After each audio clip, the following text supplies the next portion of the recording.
Have you ever wondered what it truly meant to close your eyes on a winter night when there was no thermostat to adjust, no electric blanket to switch on, no promise that morning would come without loss? What did sleep feel like when the cold was not an inconvenience, but a predator? Patient, relentless, waiting just beyond the thickness of a log wall. How did ordinary people, families like yours and mine, surrender to rest when survival itself hung in the balance of a dying fire? Tonight we're going to drift back to a time when sleep was not simply rest, but an act of faith, a gamble made every single night against the merciless cold of the American frontier. Before we step into this quiet journey through winter's hold on those early families, I'd love a small favor. Tap the like button if your heart is ready to wander back in time with me tonight. Be sure to subscribe, so you'll always be part of these late-night passages into history's forgotten corners. Leave a comment, tell me where you're watching from, and what time it is for you. Some of you may be awake in the stillness of night, others just beginning your morning, or somewhere in between. Now, dim the lights, maybe switch on a gentle fan for that soothing background hum, and let's settle in for tonight's quiet journey through history. Let yourself breathe slowly now, let the modern world fall away. We're traveling back to the mid-19th century, to the vast stretches of the American frontier, those endless plains and dense forests where families carved out fragile homes in an unforgiving wilderness.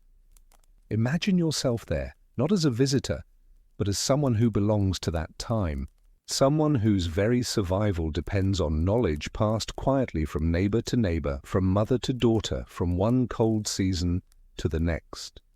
The rhythm of their days was simple, brutal, and endlessly repeated, and as night fell, as temperatures plummeted and darkness wrapped itself around their small cabins, they faced a challenge that defined their existence: how to sleep through the coldest nights without freezing. Let us begin. The sun is setting earlier now. You've noticed it for weeks, each day a little shorter, each evening a little colder. By 4 o'clock, the light is already fading to that particular grey that promises a bitter night ahead. You're standing outside your cabin, and the wind is picking up, coming down from the north, with nothing to stop it, no mountain range, no forest thick enough to break its path. It cuts through the worn fabric of your coat as if the wool were made of cobwebs. You have work to do before darkness falls completely. First, the wood. You've been hauling it all afternoon, splitting logs with an axe that grows heavier with each swing, stacking the pieces near the door where you can reach them without stepping outside once night truly settles in. Your hands are raw, the skin cracked and stinging in the cold air. You've learned not to remove your gloves unless absolutely necessary, because once your fingers go numb, it takes so long for the feeling to return. And in that time, you cannot work effectively, cannot grip the axe handle, cannot carry the logs without dropping them. The pile by the door must be sufficient. You've made this calculation before many times, and you've been wrong before too. Nothing is worse than waking in the deep cold of 3 in the morning to find the fire reduced to embers, the cabin temperature dropping rapidly and no wood within reach. It means dressing again fully in the dark. It means stepping out into that killing cold to retrieve more logs. It means the fire going out entirely while you fumble in the dark, and then the long, shivering work of rebuilding it from nothing. So you stack more wood than you think you'll need. Your back aches, your shoulders burn, but you stack more anyway. The water barrel sits near the cabin's eastern wall, and you know from experience that by morning it will have a skin of ice across the top, sometimes thick enough that you'll need to break it with the handle of a ladle.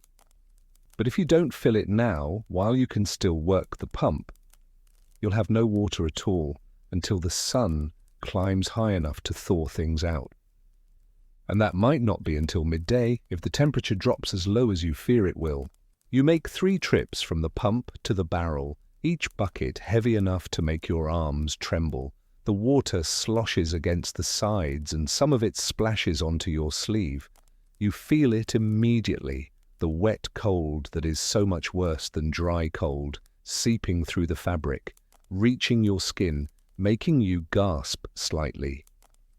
You'll need to change this sleeve before bed if you have another shirt.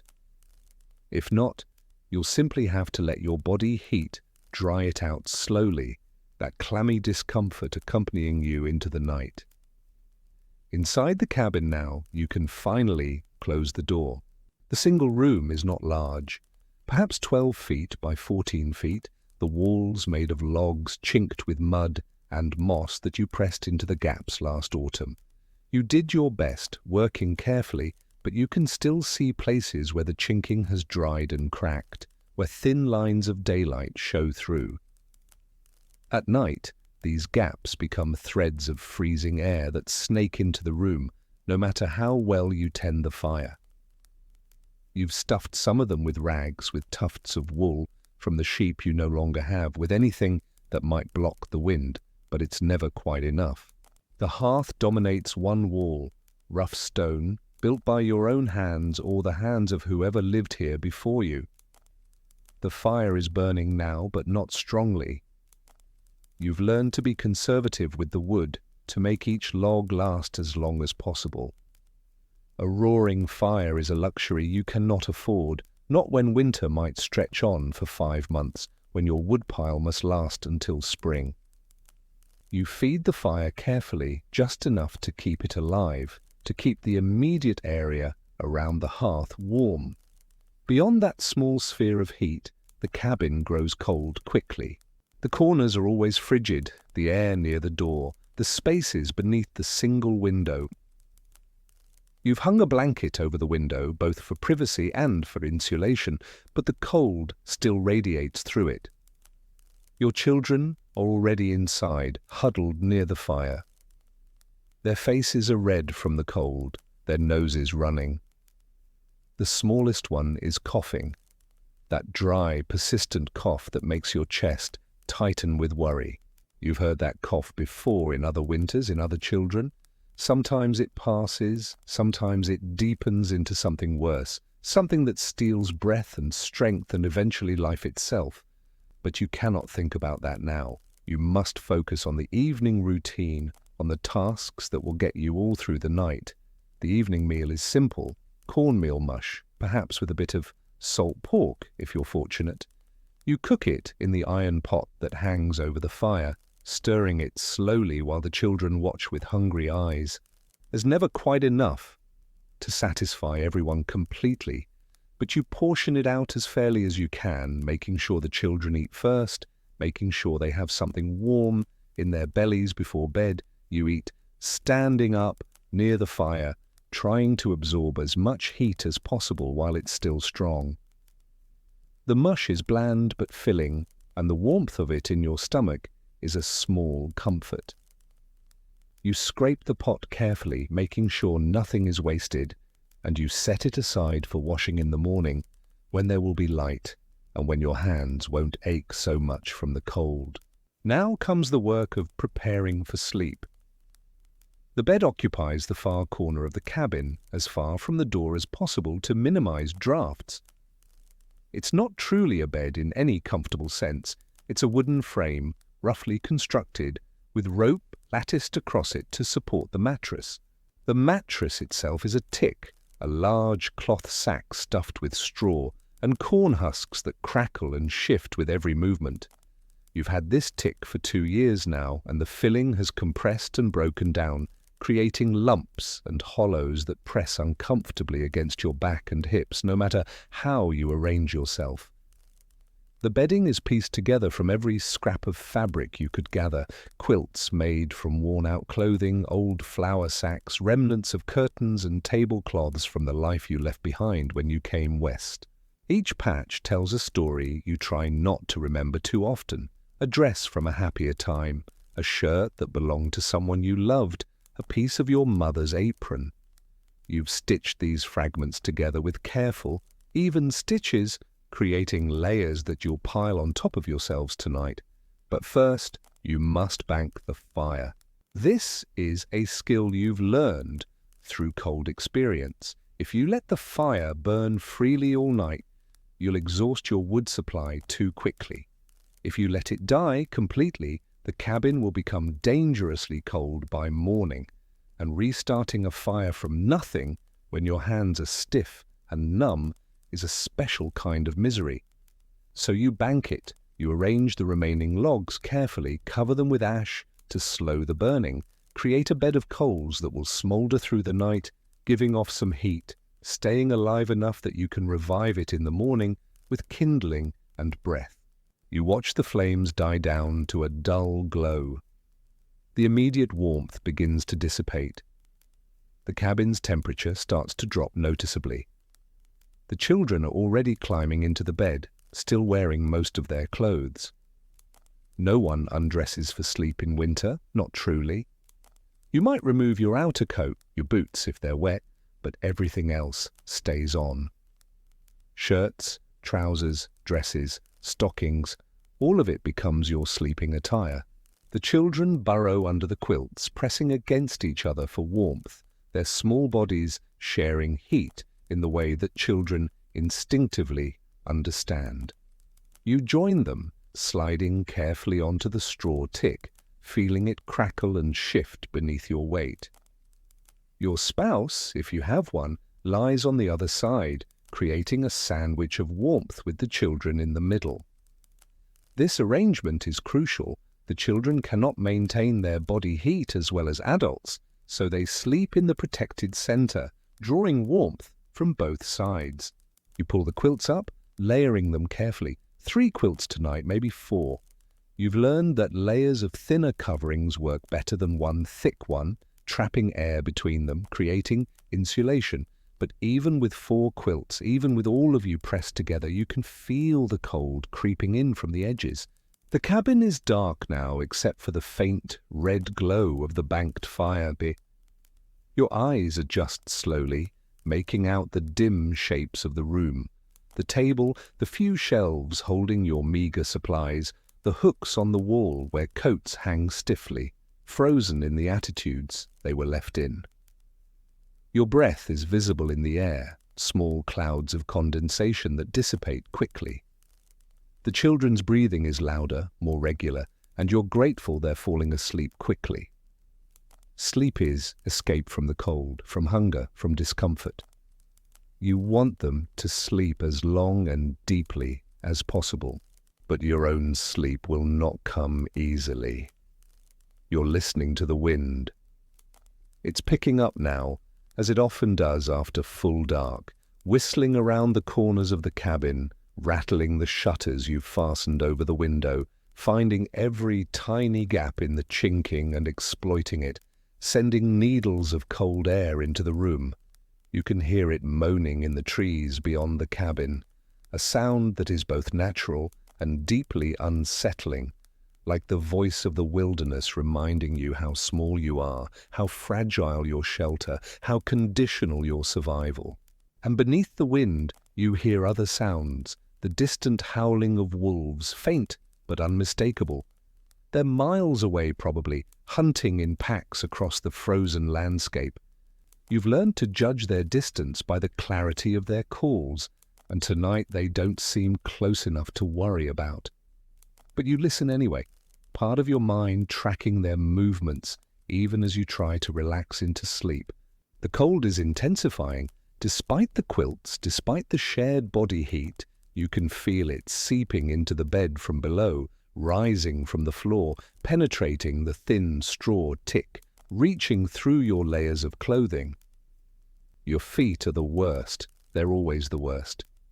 No matter how many stockings you wear, no matter how you tuck them under the quilts, your feet remain cold, that deep ache that never quite goes away, that makes your toes feel distant and strange. You flex your toes inside your stockings, trying to keep the blood flowing, trying to maintain sensation. Frostbite is a constant fear. You've seen what it does, the blackened toes and fingers, the tissue that dies and must be removed, the infections that follow. You've been fortunate so far, but you know that fortune is not a reliable protection. It's vigilance that keeps you safe, constant awareness, never allowing yourself to become too numb, too careless. The children shift in their sleep, murmuring softly. One of them coughs, that same dry cough that worried you earlier. You reach out in the darkness, feeling for their forehead, checking for fever. The skin is cool, perhaps too cool. It's difficult to know what's normal anymore, what's healthy. In this cold, everyone's skin feels wrong, either too cold or, when fever strikes, burning hot in contrast to the frigid air. You pull the quilts higher, tucking them around the children's shoulders, making sure no gaps allow cold air to penetrate. Your own shoulder is exposed now, and immediately you feel the difference, the way the cold attacks exposed skin. You shift, trying to cover yourself again without uncovering anyone else. It's a constant negotiation, this communal sleeping, a delicate balance of shared warmth and individual comfort that never quite satisfies anyone. Hours pass. You drift in and out of a light sleep, never truly deep, always half aware of your surroundings. You hear the fire settling, the soft collapse of ash and coals. You hear the wind changing direction, coming now from the west, bringing perhaps a different quality of cold. You hear mice in the walls, tiny scratchings and scurryings that you've learned to tolerate because there's nothing you can do about them. And besides, they're hardly your worst problem. Sometime deep in the night, you wake fully. The cold has become more intense, and you realize the fire has burned lower than you intended.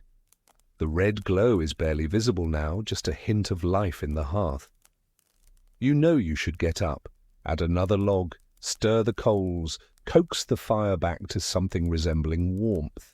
But getting up means leaving the bed, abandoning the small pocket of warmth you've created, exposing yourself to the full brutality of the cabin's nighttime cold. It means your feet touching the icy floor, your body leaving the shelter of the quilts, the shock of frigid air on your skin. You lie there, debating. How long until morning? Is it worth the misery of getting up now, or can you endure until dawn? But you know the answer. If the fire dies completely, morning will be infinitely worse. You'll wake to a cabin barely warmer than the outside air, and starting a fire from nothing is brutally difficult. So you move, slowly, carefully, trying not to wake anyone else. You slide out from under the quilts, and the cold hits you like a physical blow. Your body, warm from sleep, suddenly exposed, reacts with violent shivering. Your teeth begin to chatter. You feel your way in the near-total darkness, stepping carefully across the cold floor, each step sending shocks of icy pain through your feet. At the hearth, you kneel. The stone is cold beneath your knees. You reach for the poker, your fingers clumsy in the dark, and you stir the coals gently, carefully, exposing the red beneath the ash. A small flame appears, hesitant, fragile. You feed it a piece of kindling, blowing softly, encouraging it to grow. The flame catches, spreads, and you add a small log, just enough to keep the fire alive until morning, not so much that it will burn too fast. The process takes perhaps 5 minutes, but it feels like an eternity. Your hands are aching from the cold, your body shaking uncontrollably. When you finally return to the bed, sliding back under the quilts, you're somehow colder than when you left, as if the exposure has driven the cold deeper into your core. You press against the warm bodies of your family, stealing their heat shamelessly, and slowly, very slowly, the shivering subsides. Your feet remain painfully cold, that deep ache that will probably last until morning, but the fire is secure, and that's what matters. Sleep returns eventually, that shallow, unsatisfying sleep that passes for rest in winter. You dream of warmth, of summer days, of sun on your skin, of working in the fields in just a light shirt. You dream of sleeping deeply, truly deeply, without cold or worry, or the constant need to monitor the fire. But these are just dreams, and morning comes too soon, announced by the weak grey light filtering through the cracks around the window covering. You wake stiff and sore, your body aching from the cold and the uncomfortable mattress, your joints protesting as you force yourself to move. The morning ritual begins again, stirring the fire, adding wood, beginning the slow process of warming the cabin enough to function. Your breath still clouds in the air. The water in the barrel has frozen solid overnight, despite your precautions. The children wake slowly, reluctantly, not wanting to leave the warmth of the bed. Another night survived, another day to face. The rhythm of your days continues, endless and exhausting work, eat, shiver, sleep, repeat. The cold is not just a physical sensation anymore, it's become a state of being, a constant companion, something you carry with you always in your bones and your blood and your dreams. You know there will be many more nights like this before winter releases its grip. Many more nights of fragile sleep in the killing cold, of banking fires and rationing wood, of listening to the wind and praying that everyone wakes up healthy in the morning. This is what it meant to sleep on the frontier in winter. Not rest, not comfort, but endurance. A nightly test of will and wisdom where warmth was a luxury and survival was never guaranteed. Where sleep was not a retreat from the harshness of life, but simply another arena in which that harshness had to be faced. And you faced it, night after night, season after season, because there was no alternative, no escape, no choice but to endure. As the darkness settles around us, let us shift our attention now from the anonymous struggle of frontier sleep to one particular family, one particular winter, where the cold became not just a nightly trial, but a season-long siege that tested the very limits of human endurance. Let me tell you about the Ingalls family and the winter of 1880-1881 in what was then Dakota Territory. Charles and Caroline Ingalls had come west with their daughters, Mary, Laura, Carrie, and the infant Grace, seeking the promise that always seemed to hover just beyond the next horizon. They had settled in the town of Smet, a fragile collection of buildings on the empty prairie, where the land stretched endlessly in all directions, and there was nothing, absolutely nothing, to break the wind. The autumn of 1880 came and went quickly, almost suspiciously so. The warm days shortened, the grass browned and died, and the birds began their migration south earlier than usual. The old-timers in town, those few who had survived previous winters in this country, watched the signs with growing unease. The muskrats were building their houses thicker than normal, the cattle were growing heavier coats. The sky had a particular quality to it, a weight that suggested something ominous gathering just beyond sight. And then the blizzards began. The first one arrived in mid-October, earlier than anyone had expected, with a ferocity that took even the experienced settlers by surprise. The wind came howling across the prairie with nothing to slow it, driving snow before it in blinding sheets, turning the air itself into a white chaos where you couldn't see your hand in front of your face.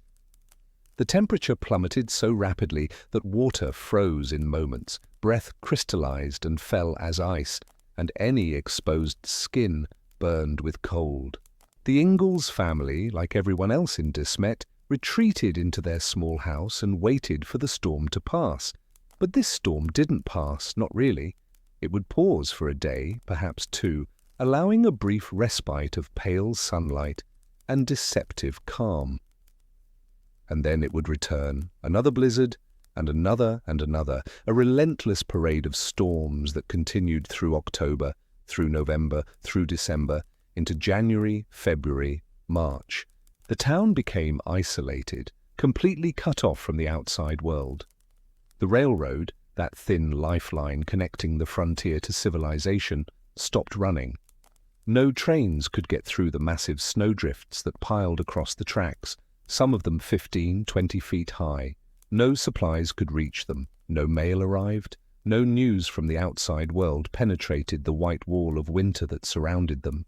Charles Ingalls had prepared as well as he could. He'd stored what food they could afford, what fuel they could gather, but no one had expected winter to be this long, this severe, this utterly unrelenting. As the weeks turned into months, as the blizzards continued their assault, the family's supplies began to dwindle in ways that couldn't be ignored. The evenings, once a time for gathering around the lamp, for reading or handwork or quiet conversation, became exercises in conservation. They couldn't afford to burn kerosene for light anymore. It had to be saved for emergencies, for illness, for needs more desperate than simply wanting to see. So they sat in darkness, or near darkness, the only light coming from the small fire they allowed themselves, banking it carefully, nursing every stick of wood. Caroline, Charles's wife, had always maintained certain standards, certain expectations of cleanliness and order and proper living. She'd come from a better life, from a place where there were parlors and china dishes and curtains that matched.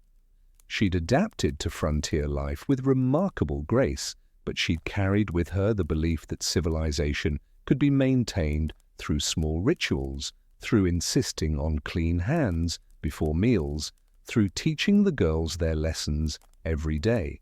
But this winter stripped away even those small dignities. Water became too precious to waste on washing, when every bucket had to be melted from snow, when every bit of fuel had to be conserved. The house grew steadily colder as they rationed the fuel more severely. Meals became simpler, smaller, more monotonous. They ran out of wheat flour by December, then the cornmeal, then the store-bought provisions, the sugar, the salt pork, the dried beans.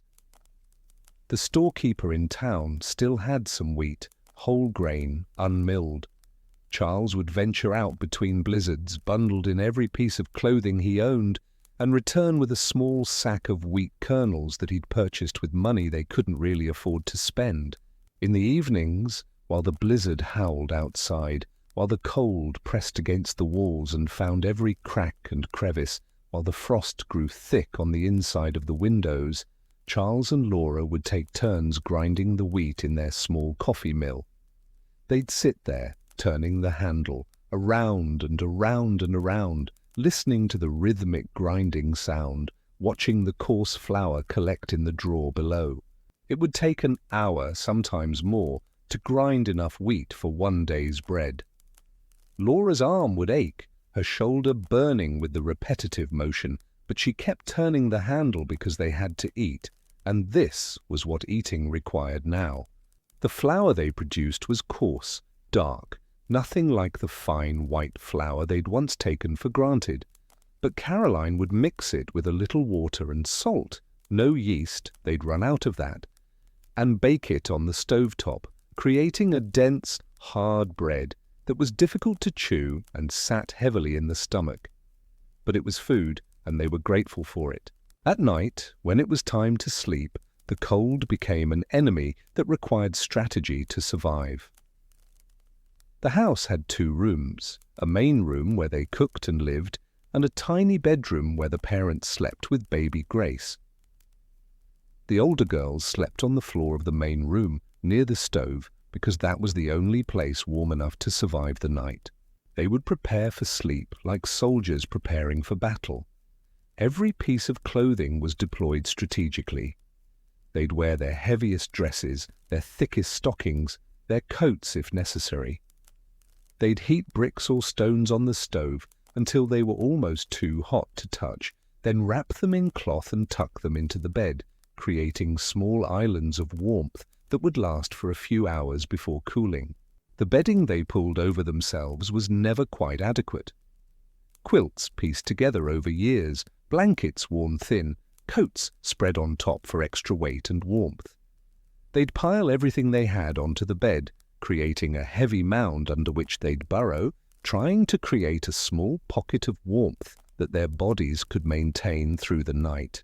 Mary, the eldest daughter, had gone blind the previous year from scarlet fever.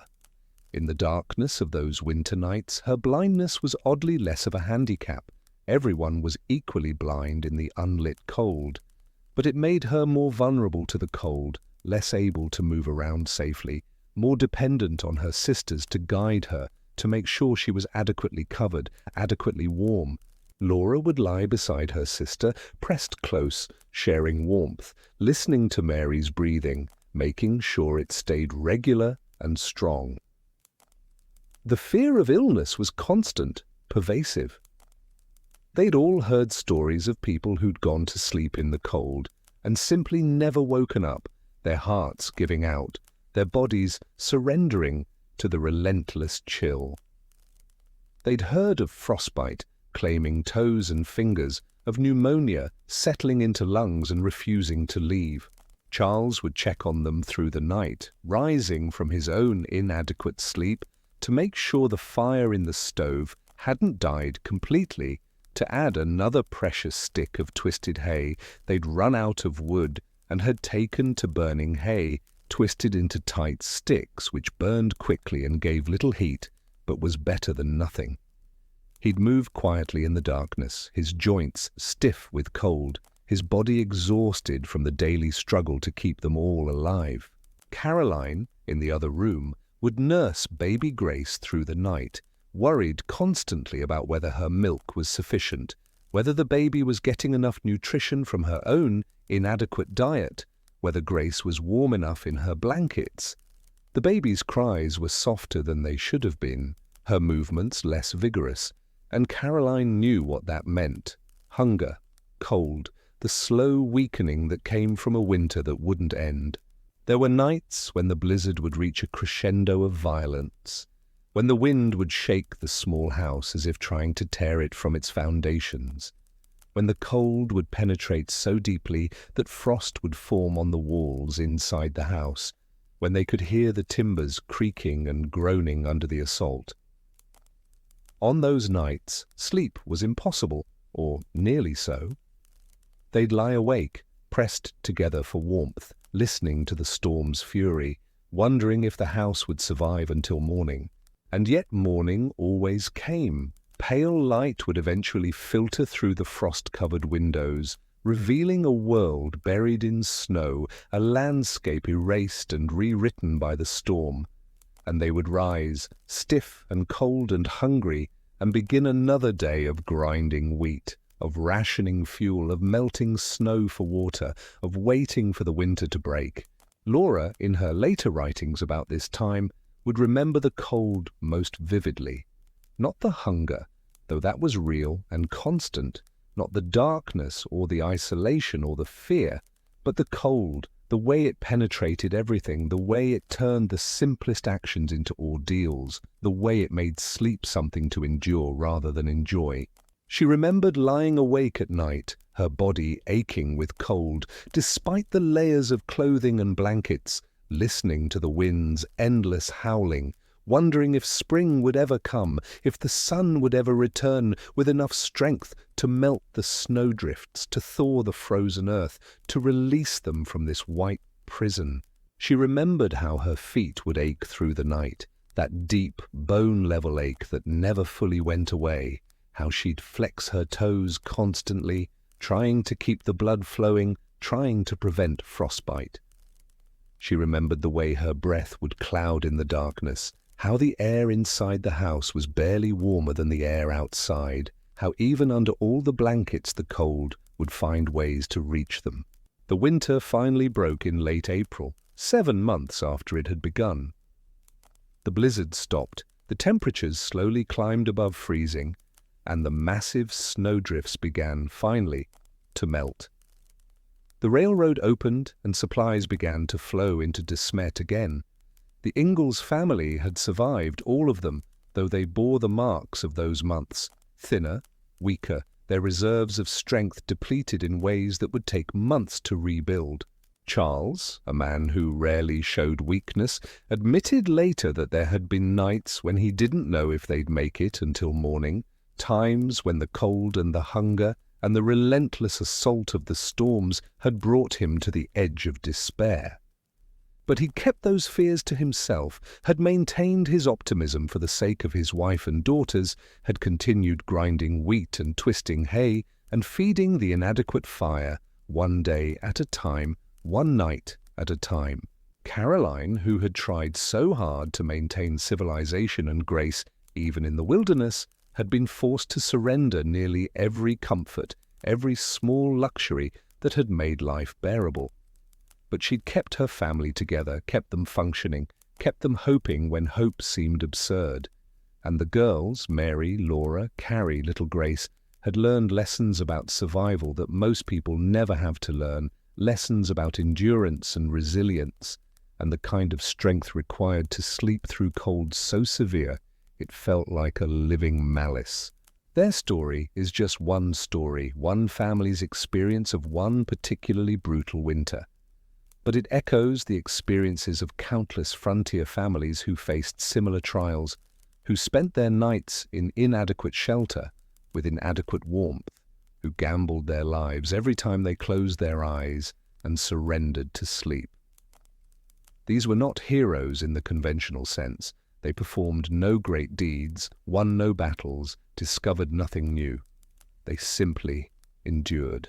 They survived. They woke each morning and faced another day, and when night came, they prepared for sleep with the same careful ritual, the same conservation of resources, the same quiet determination to see another dawn. And in that endurance, in that unglamorous, unheralded survival, there is perhaps a truer kind of courage than in more celebrated acts of bravery. The courage to face not a single crisis but an endless succession of cold nights, to maintain hope when hope seems foolish, to protect the vulnerable when you are barely surviving yourself, to close your eyes in trust that morning will come, even when the night seems determined to last forever. Let us drift now into a different kind of exploration, a gentle wandering through the half-remembered practices and mysterious traditions that frontier families used to survive the coldest nights.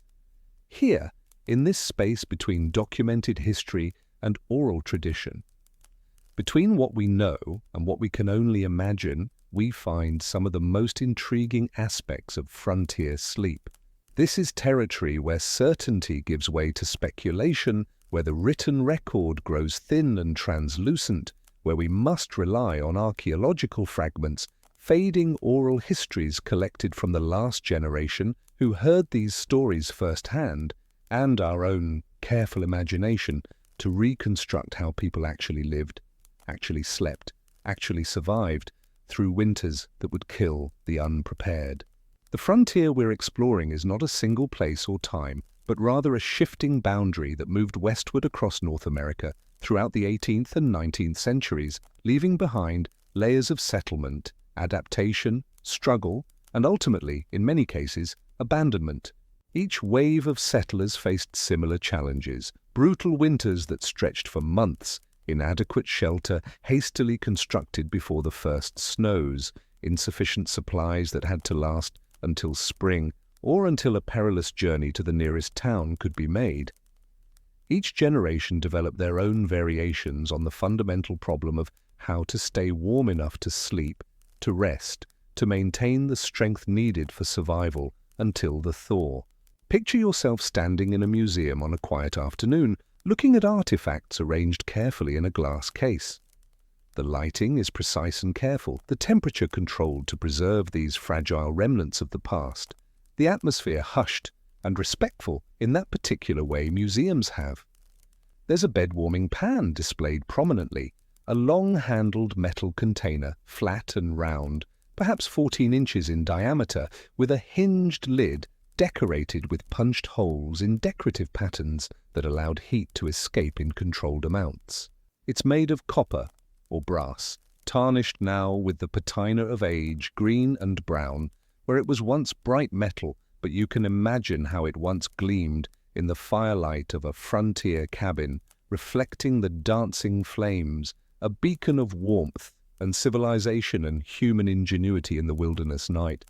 This simple object, which might look almost comically primitive to modern eyes, holds within it a whole ritual of sleep preparation that has largely vanished from living memory, a practice so ordinary to our ancestors that they rarely bothered to describe it in detail in their letters and diaries, assuming it would always be known, always be practiced, never imagining a future where beds would be warm at the touch of a button or the turn of a dial. The bed-warming pan would be filled with hot coals from the hearth, carefully selected coals that were glowing red but not flaming, coals that had burned down past the initial fierce heat to a steady, reliable warmth, coals that would hold their heat for a long time, 30 minutes, an hour, sometimes longer, without sparking dangerously or smoking in a way that might set bedding aflame or fill the room with choking fumes that could kill while you slept. The selection of the right coals was itself a skill, a kind of practical wisdom learned through experience and passed down through demonstration rather than instruction. You learned by watching your mother or grandmother, by helping as a child, by occasionally making mistakes that were corrected gently or sometimes not so gently, depending on the severity of the error and the mood of the person teaching and how dangerous the mistake might have been. The pan would be closed carefully, the lid secured with its latch or clasp, creating a sealed container that was safe to handle despite the intense heat contained within its metal walls. And then someone, usually the wife or an older daughter, though occasionally a responsible son or even the father himself, if circumstances required, or if illness or injury had disrupted the usual household routines, would slide it between the sheets with practiced, efficient movements, moving it back and forth in long, smooth strokes, up and down the length of the bed in a systematic pattern, warming the cold fabric thoroughly, driving out the damp chill that accumulated in bedding during the day when the bed stood empty and cold, when whatever warmth the previous night's sleepers had left behind had long since dissipated into the frigid air of an unheated bedroom or loft. Imagine the scene in its full domestic detail, the fire burning low in the hearth, banked for the night, but still providing some warmth, and the only light in the cabin aside from perhaps a single precious candle, the family preparing for sleep in their various ways, changing into nightclothes if they had them, or simply removing outer layers if they didn't, washing faces and hands in cold water, saying prayers, completing the small rituals that mark the transition from waking to sleep. And through it all, this quiet ritual of warming being performed with careful, practiced movements that had the quality of a meditation or a prayer, a small domestic magic in service of survival. The metal pan gliding between the sheets, the long wooden handle extended to keep hands safely away from the heat radiating through the metal. The slight resistance of the fabric catching on the pan's edges, requiring just enough pressure to move smoothly, but not so much that the sheets tore or the pan tilted and spilled its dangerous cargo. The faint warmth radiating through the cloth, even before the pan had made its full circuit. The sense of preparation, of care, of doing everything possible to make the night more bearable, the night survivable, the night something that could be endured rather than merely feared. The person wielding the warming pan might make several passes over each section of the bed, ensuring even distribution of warmth, paying special attention to the foot of the bed where feet would go, where cold was felt most acutely by those trying to sleep, where chilblains and frostbite threatened if warmth could not be maintained through the long night. The ritual might take 10 minutes, 15, sometimes 20 if the bed was large or shared by many people, a small but significant investment of time and effort that would pay dividends in comfort and sleep quality through the long, cold hours ahead. But bed-warming pans were expensive, imported items, luxury goods that had to be brought from the East at great cost, purchased from a merchant in the nearest town, which might be 50 or 100 miles away over rough roads or no roads at all.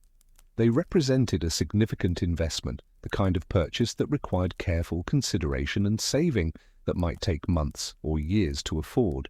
Many frontier families could never afford such luxuries, no matter how practical, no matter how desirable, no matter how much easier they would make the nightly struggle against cold. Their limited resources went to seed and tools, to livestock and weapons, to flour and salt and other staples, to the bare necessities of survival. Comfort items, even useful comfort items that served a practical purpose, were beyond their means and remained objects of aspiration rather than possession. So they improvised, as frontier families always improvised, making do with what they had, adapting techniques from earlier homes and earlier lives to new circumstances and new challenges. They heated stones or bricks on the stove or directly in the hearth, carefully selecting pieces that were the right size and shape, that would hold heat well through the night, that wouldn't crack or explode when exposed to extreme temperatures, a real danger with certain types of stone that contained moisture or had internal flaws. River rocks, smoothed by water and proven durable through countless cycles of freezing and thawing in the streambed, were particularly prized for their smooth surfaces and their proven ability to withstand thermal stress without shattering. Bricks, if they had them, if they'd been fortunate enough to bring them from the east, or to find clay suitable for brickmaking nearby, worked wonderfully. Their porous structure holding heat for hours, releasing it slowly and steadily through the night. These stones or bricks would be heated until they were almost too hot to approach, then wrapped carefully in cloth, sometimes flannel if they had it, sometimes old towels whose primary usefulness had passed, but which still had this final service to offer. Sometimes pieces of worn-out clothing that could no longer serve their original purpose, but could still provide this crucial insulation between hot stone and human flesh, whatever fabric could be spared from other competing uses, and tucked into the bed with care, positioned where they would do the most good, where their warmth would matter most. These improvised bed warmers couldn't be moved around smoothly like the elegant brass pans. Once placed, they stayed in one place, fixed points of warmth, creating small zones of heat that would gradually diminish through the night, fading from hot to warm, to merely not cold, to eventually cold again, as the stones, stored thermal energy, dissipated into the frigid air and freezing bedding that surrounded it.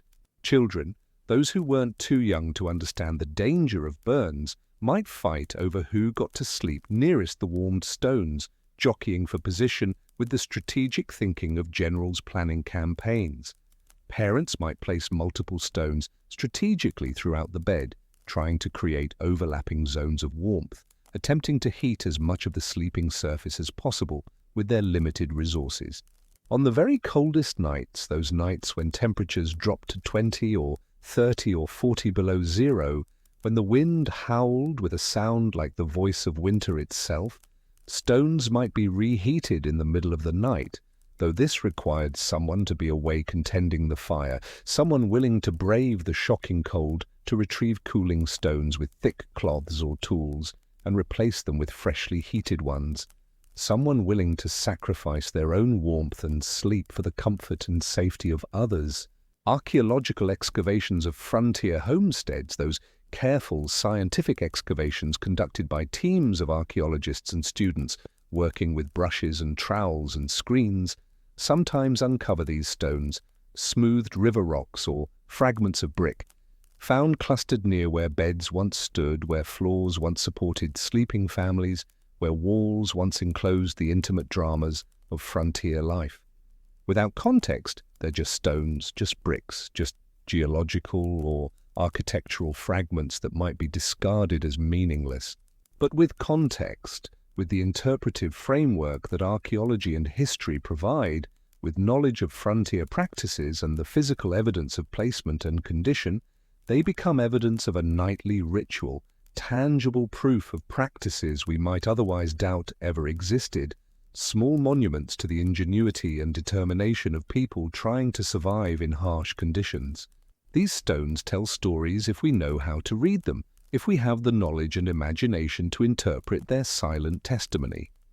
Soot marks and fire-darkened surfaces suggest they were heated regularly, night after night, season after season. Worn patches in fabric fragments found nearby in the archaeological layers suggest repeated wrapping and unwrapping, the same stones used over and over until they cracked or until the family's circumstances changed. Their placement in the archaeological record, clustered together near hearths, arranged in patterns near sleeping areas found in association with other household goods, speaks to their purpose and use in ways that no written document could convey more clearly. There were other practices, stranger and more mysterious, that hover at the edge of documentation, that exist in that frustrating twilight zone where we know something happened but cannot fully understand how or why or what it meant to the people involved. Practices that were passed down through oral tradition, through whispered advice from mother to daughter, shared during the women's work that brought them together, from neighbor to neighbor, during those rare moments of community gathering at church services or harvest festivals, from one frontier wife to another, in conversations that no one thought to record because they seemed too ordinary, too mundane, too obvious to warrant writing down. People wrote letters about births and deaths, about weather disasters and successful harvests, about politics and religion and disputes with neighbors. They didn't write about how they kept warm at night any more than we send emails or text messages about how we adjust our thermostats or plug in our electric blankets. It was simply too mundane, too obvious, too much a part of the unspoken fabric of daily existence to seem worth documenting. This is one of the great frustrations of historical research. The most common, most everyday practices are often the least documented because they seemed unremarkable to the people living them. Consider the practice of sleeping with livestock, or in proximity to livestock, or in spaces shared with livestock in various configurations that shifted and adapted depending on the severity of the weather, the design of the homestead, and the resources available to the family. This sounds, to modern ears accustomed to strict separation between human and animal spaces, unsanitary, perhaps even absurd, possibly even dangerous. We think of animals as dirty, as carriers of disease and parasites, as creatures that belong outside or at best in designated animal spaces, completely separate from human habitation, spaces that can be cleaned and maintained according to modern standards of hygiene. We might find the idea disturbing, might recoil from it viscerally, might struggle to imagine ourselves in such circumstances. But on the coldest frontier nights, when temperatures plummeted to 20, 30, 40 degrees below zero, when the thermometer, if there was one, and many homesteads had none, relying instead on experience and observation to judge the severity of the cold, registered temperatures that could kill an unprepared or inadequately sheltered person in minutes, when exposed flesh would freeze almost instantly when the wind howled across the prairie with nothing to slow it, nothing to break its force, no trees or hills or natural barriers of any kind, just flat land stretching to the horizon, when even the best-built cabin, the most carefully constructed and meticulously chinked and insulated structure that frontier resources and skills could produce, couldn't keep out the killing cold that seeped through every tiny gap and crack, infiltrating, despite all efforts, on those nights that came regularly every winter, nights that had to be survived repeatedly. The warmth of a living animal generating heat through its metabolism could mean the difference between survival and death, between waking in the morning and freezing during the night. Some families, those with the resources and foresight to plan ahead, would bring their most valuable animals inside for the winter, not into the living space itself, not into the room where humans cooked and ate and gathered and slept, but into attached sheds or enclosed areas that shared a wall with the cabin, that were technically separate structures, but functionally part of the same thermal envelope, part of the same battle against the cold. A milk cow essential for providing dairy products through the winter, when no other source of milk was available. A pair of oxen too valuable to risk losing to cold, too essential for spring ploughing and hauling to allow them to die. A few sheep, whose wool would be needed for clothing and bedding, whose survival meant the difference between adequate clothing next year and dangerous shortage. The animal's body heat, considerable in large animals like cattle or oxen whose body temperature ran higher than humans and whose mass generated constant warmth, would radiate through the shared wall, adding precious degrees of warmth to the human living space, making survival easier and more comfortable for both species, creating a symbiotic relationship where humans provided shelter and animals provided heat. And the animals themselves, those valuable creatures on which so much depended, were more likely to survive the winter if given some protection from the elements, if brought in from the killing wind and sub-zero temperatures that could freeze them where they stood, that could kill them as surely as it could kill humans. This was practical animal husbandry meeting practical human survival, mutual benefit arising from shared shelter. The pioneer family that lost its milk cow or its oxen to winter cold had lost not just animals, not just property, but its means of survival, its ability to farm come spring, its source of essential nutrition through the winter, its capital and its future prospects all at once. Protecting the animals was protecting the family's survival, their future, their hope of making it through not just this winter but the next, and the one after that. But there are also accounts, fewer and less well documented, existing mostly in oral histories, collected decades after the fact by WPA workers during the Depression, or by local historians who had the foresight to interview elderly settlers before they passed away, of families sleeping in even closer proximity to their animals on the very coldest nights. The nights when every other measure had failed, when keeping the fire burning high wasn't enough, when piling on every quilt and blanket the family owned wasn't enough, when huddling together in shared body warmth wasn't enough, when survival required more desperate measures. A goat tethered in the corner of the cabin, close enough that its body heat and breath contributed noticeably to the room's warmth, close enough that its presence was impossible to ignore. A large dog, those massive, heavy farm dogs that were part livestock guardian protecting flocks from predators, part working animal helping with herding, part family companion and child's playmate, dogs that might weigh 80 or 100 pounds, dogs with thick winter coats and high body temperatures and steady loyalty. Sleeping at the foot of the bed, or even on it, its considerable bulk and metabolic warmth contributing directly to the family's survival through the night, its presence both practical and comforting. Some accounts, pieced together from fragmentary memories and fading stories, mention children sleeping curled against large dogs, both child and animal, benefiting from the shared warmth, creating a mutually beneficial arrangement where the child provided shelter under blankets and the dog provided heat.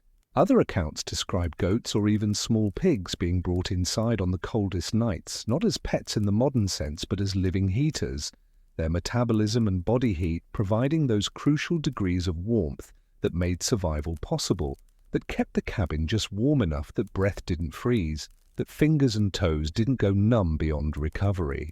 Try to imagine it if you can, if your modern sensibilities and modern living conditions and modern assumptions about proper boundaries between human and animal spaces allow you to stretch your imagination far enough back in time and circumstance. Imagine drifting to sleep to the sound of a cow's gentle breathing on the other side of the wall, that slow, deep, rhythmic sound, the quiet huff and exhale of a large animal at rest and ruminating, that ancient sound that humans have lived alongside for thousands of years, that sound mingling with the breathing of your family members, your husband or wife, your children, your parents or siblings. If this was an extended family household, creating a chorus of respiration that might be oddly comforting in its way, in its assertion of life continuing despite the cold, despite the hardship, despite everything winter could throw against you. Imagine the smell, not unpleasant necessarily, not if you grew up with it and knew no different, not if you understood it as the smell of survival rather than uncleanliness, but definitely present, definitely noticeable to anyone from our modern world of air fresheners and climate control and strict hygiene standards, of animal in the confined space of a winter cabin, the warm fur smell of dog, the hay and milk smell of cow, the distinct barnyard scent that permeated everything, that got into clothes and hair and bedding, that became part of the background of winter life. Imagine the way a large dog's body heat would spread through the blankets, radiating outward in a zone of blessed warmth, the way that heat would make such a difference on a night when the alternative was teeth-chattering cold. Imagine the way children would press against the animal's warm bulk unconsciously in their sleep, seeking heat with the unerring instinct of young creatures, seeking comfort and safety, the way survival sometimes required, putting aside squeamishness and modern notions of propriety and embracing what worked, what kept you alive, what got you through to morning and through the winter and through to spring and another year of life. These practices were rarely mentioned in letters or diaries, not because they were shameful secrets that people wanted to hide, not because they were embarrassed or ashamed, but because they were unremarkable to the people practicing them, as ordinary as breathing, as obvious as seeking shelter from rain, as natural as any other adaptation to environmental conditions. Of course you brought the livestock in on the coldest nights. What kind of fool would let valuable animals freeze? Of course you slept near your animals when necessary, when survival demanded it, when the alternative was risking death from cold. What else would you do? Freeze to death for the sake of some abstract notion of propriety that had no place on the frontier, no survival value, no practical application in the real world of cold and wind and the daily struggle to stay alive. Propriety was for the settled East, for people who had the luxury of heated homes and stable food supplies, and the leisure to worry about social conventions. On the frontier, propriety took a back seat to survival, always and without exception. Ethnographers and historians have had to piece together these practices from fragments scattered across time and preserved in various forms. A passing mention in a letter that says simply, "Brought the cow into the lean-to bitter cold tonight," without elaborating because no elaboration seemed necessary. An offhand comment in an interview with an elderly settler recorded decades later by someone who thought to ask these questions before the last generation with direct memory passed away and took their knowledge with them. Archaeological evidence that shows human and animal spaces overlapping in ways that suggest shared occupation rather than strict separation, that shows doorways between animal and human spaces that were clearly used regularly based on wear patterns, that shows animal remains, and evidence in areas that also contain human artifacts, in ways that suggest the two species shared the space, at least seasonally, at least during the hardest parts of winter. There's a beautiful uncertainty to this knowledge, a haziness that actually enhances rather than diminishes the fascination that makes the past more mysterious and more human simultaneously, that reminds us that history is not a clear window into the past, but a puzzle we can never completely solve. We know these things happened. The evidence is too consistent, too widespread, too logical given the circumstances to doubt. But we don't know exactly how often, or in what exact circumstances, or what the people involved thought and felt about them beyond the bare fact of their doing them. Did they see it as a necessary hardship, something to be endured until better circumstances allowed better arrangements, as a clever adaptation, a source of pride in their ingenuity? Did they think about it at all, or was it simply what one did, as automatic as banking the fire or barring the door against the night, as unremarkable as any other part of the routine that kept them alive? We have facts without texture, practices without full context, actions without motivations clearly recorded for posterity. Consider, too, the use of herbs and plants in bedding, the practice of incorporating botanical materials beyond mere straw or corn husks or cattail down into the mattresses and bedding that frontier families slept upon, the addition of aromatic and potentially medicinal plants, to the places where they spent their sleeping hours.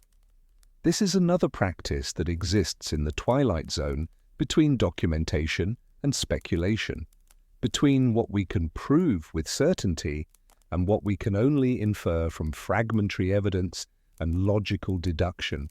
We know that many frontier families had extensive knowledge of medicinal and aromatic plants, knowledge brought with them from earlier homes in the settled regions they'd left behind, from folk traditions passed down through generations, sometimes stretching back to European origins in Germany or Ireland or England or Scandinavia, sometimes incorporating Native American knowledge learned through interaction and trading and necessity, and sometimes intermarriage. We know that certain plants were highly valued for their scent and their supposed beneficial properties, that herb gardens were among the first things planted when a homestead was established, right alongside the vegetable garden, and before ornamental plants, that wild plants were harvested and dried and stored for various purposes throughout the year. There are accounts, scattered through diaries and letters and oral histories, of bedding being stuffed not just with readily available straw and corn husks, those most common and utilitarian filling materials that any farming family would have in abundance, but with dried grasses that had been carefully selected for their specific properties. Their relative softness compared to coarser materials, their pleasant or at least neutral scent, their resistance to breaking down into dust and chaff that would create breathing problems, their ability to maintain some measure of resilience and support over time rather than compacting into a hard, uncomfortable mass. Some families, those with the knowledge and resources and time, would tuck sprigs of aromatic plants, juniper, if it grew nearby and could be harvested, sage gathered from the prairie in great bundles, and dried mint cultivated carefully in the garden, and preserved lavender if it could be grown in that climate and if seeds or starts could be obtained from neighbors or brought from former homes into the mattress ticking or between the quilts, creating a subtle sachet effect, perfuming the bed and the sleep experience. The scent would be subtle, not strong, not overwhelming like modern air fresheners or perfumes, but present nonetheless if you paid attention, a background note that accompanied sleep, that was noticed perhaps most strongly when fresh plants were added, or when the bed was remade after the rare occasions when bedding could be washed and hung to dry. Was this purely for scent, for the small pleasure of something that smelled clean and green and alive in the midst of winter's close quarters and unwashed bodies, in a time when bathing was infrequent by modern standards, and multiple people slept in close proximity, and laundry was an enormous labor involving hauling and heating water and scrubbing and drying, performed far less often than modern sensibilities would prefer or consider adequate? Or was there believed to be some medicinal benefit, some protective quality in these plants, some power to ward off illness, or promote health, or ensure restful sleep, or protect against the mysterious forces that cause disease? Did they help with sleep, their subtle aromatherapeutic properties having real, if mild, effects on the nervous system, calming anxious minds and promoting the relaxation necessary for rest? Did they help with breathing, keeping airways clear during sleep, reducing the impact of the close, stale air of a sealed cabin in winter, when opening windows would mean freezing? Were they believed to ward off illness, to purify the air of harmful influences, to protect against the mysterious miasmas, those theoretical harmful vapors that 19th century people believed caused disease, that corruption of air that was blamed for everything from cholera to influenza to consumption? We don't know, not with certainty, not with the kind of definitive proof that historians and scientists prefer, not with controlled studies or clear testimony. The people who practiced these things didn't write treatises explaining their reasoning in detail.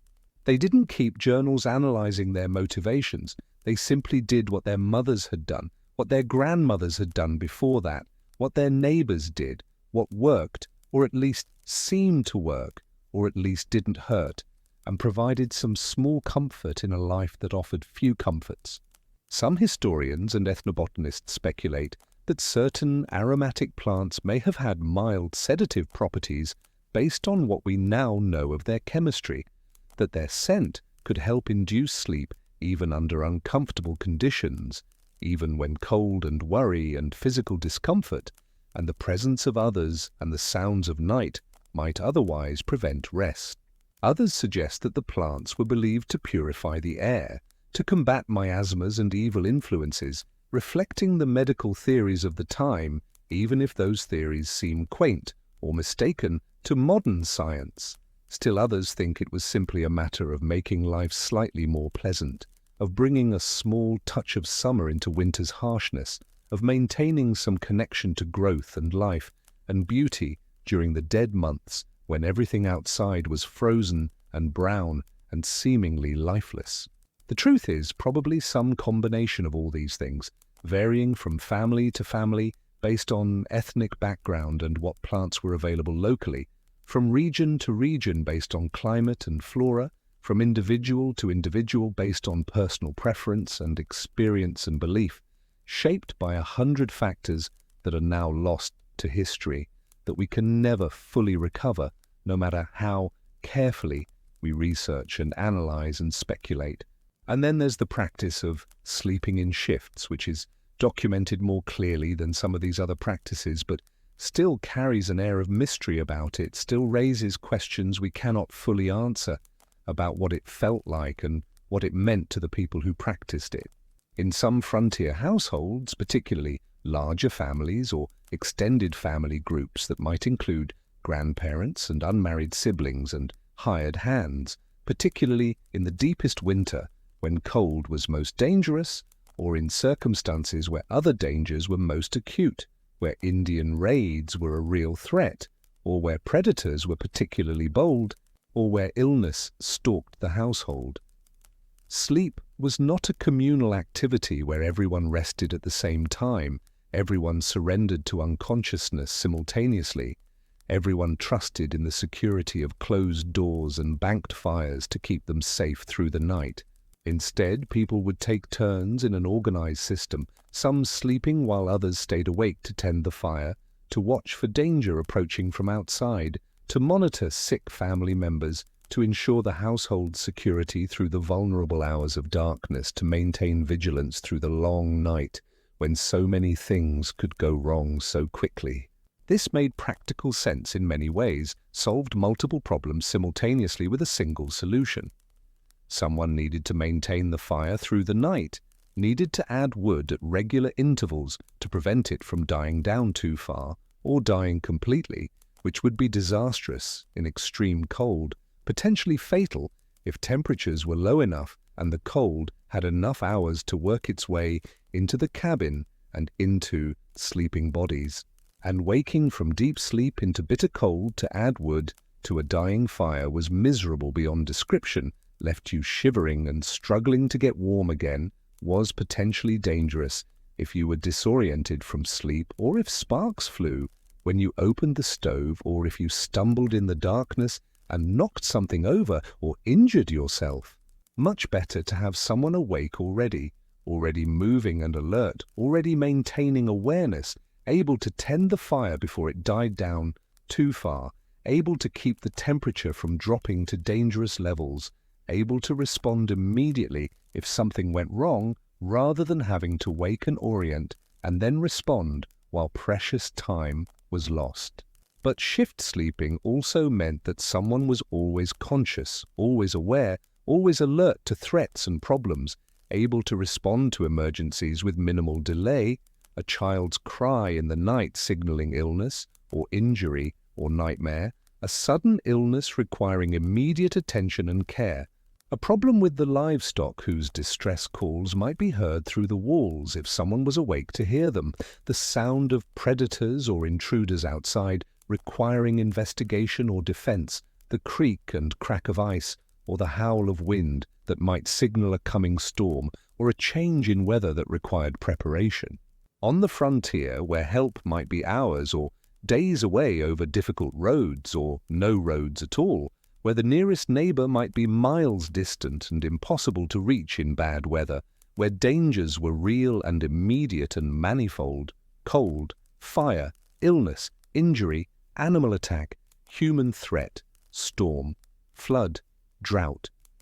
This constant vigilance had survival value that cannot be overstated, that might mean the difference between catching a problem early, when it could be managed, and discovering it too late when disaster was inevitable. Try to imagine what it felt like to sleep knowing that someone was awake and watching over you and yours, that you could surrender fully to sleep because someone else had the watch, someone else was maintaining awareness while you rested. Was it comforting, allowing for deeper rest, for more complete recovery from the day's labor? Or did it create a kind of pressure, a sense that you needed to truly rest during your sleeping shift because you'd be taking the watch later, because your alertness during your waking shift might mean the difference between safety and disaster, because someone else was sacrificing their sleep so you could rest, and you owed them the same in return? And what was it like to be the one awake in the deep hours of night, in that strange time after midnight, but before dawn, when the world seems to hold its breath, when time feels suspended, sitting near the low fire with its faint red glow, providing the only light, listening to the wind howl outside with a voice that sounded almost human in its fury, listening to your family's breathing, the gentle snores and sighs of people at rest, the occasional murmur or movement of a restless sleeper, alone with your thoughts in the darkness, alone with your worries and hopes and memories and plans and fears. There's something almost meditative about that image, something that speaks to a different relationship with time and consciousness than we have in our electrically lit, constantly connected modern world, where darkness is always just a switch away from banishment, something that suggests these people knew forms of solitude and contemplation that we have almost entirely lost in our busy, distracted, never quiet lives. These were people who lived more intimately with darkness than we can easily imagine, who knew night as a presence rather than an absence, who couldn't simply banish darkness with the flip of a switch, but had to negotiate with it, had to live alongside it, had to accept it as a fundamental reality. They lived more intimately with cold, understanding it as a force to be respected and managed and survived, rather than simply eliminated at will with central heating and insulation and modern technology. They lived more intimately with the natural rhythms of day and night, with the cycles of seasons, with the fundamental realities of existence that we have insulated ourselves from so thoroughly that we sometimes forget they exist at all. They couldn't push a button and banish the dark. They couldn't turn a dial and summon warmth from nowhere. They couldn't reach for a phone if danger threatened and summon help within minutes. They had to work with what they had to develop practices and strategies that seem strange to us now, that might seem primitive or desperate or even foolish to our modern minds, but were simply sensible adaptations to their reality, clever solutions to problems we no longer face because we've engineered our environment to eliminate them. Archaeological evidence from frontier homesteads, painstakingly excavated and analyzed by trained professionals, sometimes reveals surprising things about sleeping arrangements, details that shift our understanding in subtle but important ways, that challenge our assumptions about how people lived. Not grand discoveries, not treasure hoards or dramatic finds that make headlines, but small details that accumulate into patterns, that tell stories about how people actually lived when we look at them carefully and think about what they mean. The placement of hearths within cabins, the orientation of buildings to catch sun or avoid wind, the locations where pins and buttons and other personal items are found during excavation, the patterns of wear on surviving floorboards, or the packed earth where wooden floors have long since rotted away, the distribution of artifacts throughout the site. These tiny clues, meaningless in isolation but significant in aggregate, suggest that people slept in different parts of their homes at different times of year, that they weren't locked into a single configuration, but migrated around the interior space to follow warmth, to maximize comfort, to adapt to changing conditions with a flexibility that might surprise us, that shows sophisticated understanding of their environment and how to work with it. In summer, when heat was the enemy rather than the ally, you might sleep as far from the hearth as possible, seeking any coolness and air circulation you could find, perhaps even sleeping outside on particularly hot nights when the cabin became an oven, taking your bedding to the porch if you had one, or simply spreading it on the ground, where any breeze might provide relief from stifling heat.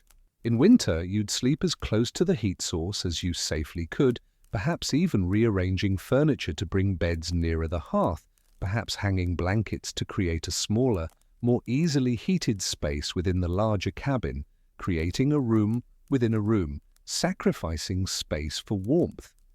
This flexibility, this willingness to adapt living patterns to seasonal needs, this refusal to be locked into a single way of doing things just because that's how it's always been done, was fundamental to frontier survival, represented a kind of tactical thinking about domestic space that we've largely lost in our modern homes, where every room can be kept at the same comfortable temperature year-round, where we rarely need to think strategically about heat and cold and how to manage them with limited resources, and yet for all our archaeological evidence, all our careful analysis of artifacts and structures, all our historical documents laboriously transcribed and studied, all our interviews with descendants who heard stories from their grandparents who lived through these times, all our scholarly investigation and theoretical frameworks and interdisciplinary approaches, there's so much we simply don't know, so much that remains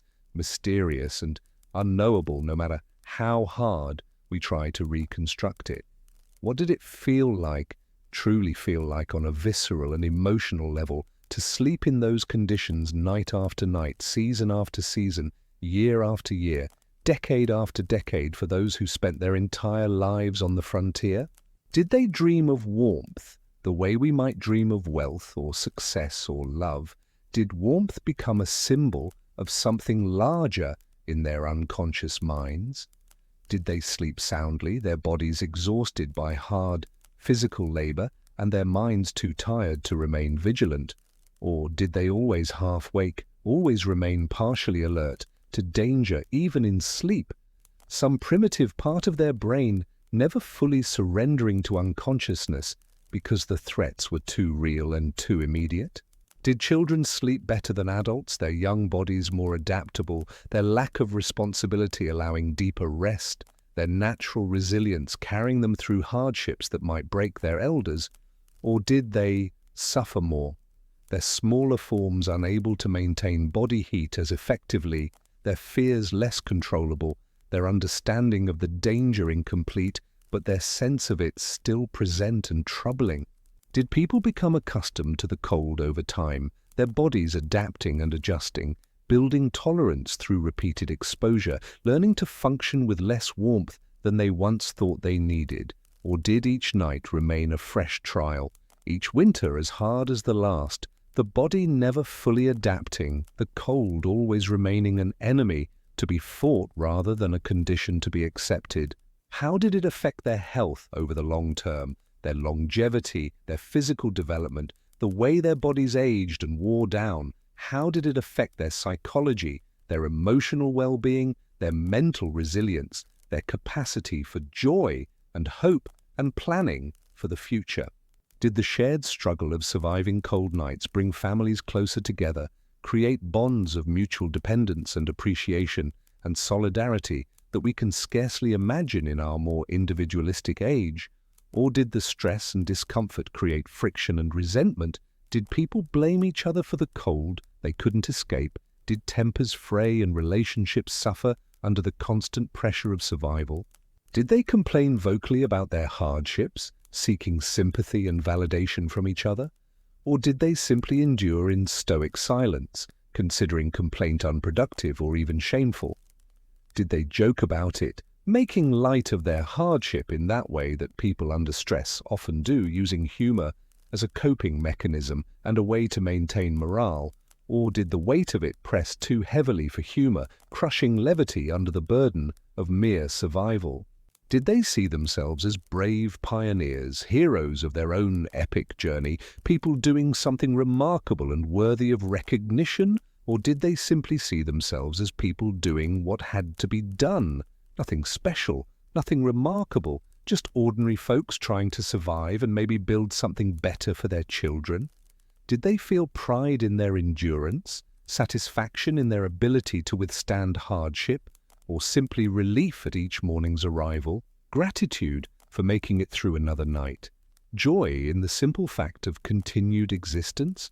These questions hover in the air, unanswered and perhaps unanswerable, ghosts of curiosity that will never be satisfied. The people who could have told us, who lived these experiences and felt these feelings, and could have explained what it was truly like, have long since passed away, taking their lived experience with them, taking the texture and feel and emotional reality of frontier sleep into the darkness of death where no historian's inquiry can follow. We're left with fragments, scattered pieces of a puzzle that can never be fully assembled, with educated guesses based on our understanding of human nature and physical reality, with the physical evidence of stones and bed frames and chinking materials and architectural remains, with documents that tell us facts but not feelings, that record events but not the emotional truth of those events, with artifacts that show us what but not why or how it felt or what it meant to the people who made and used them.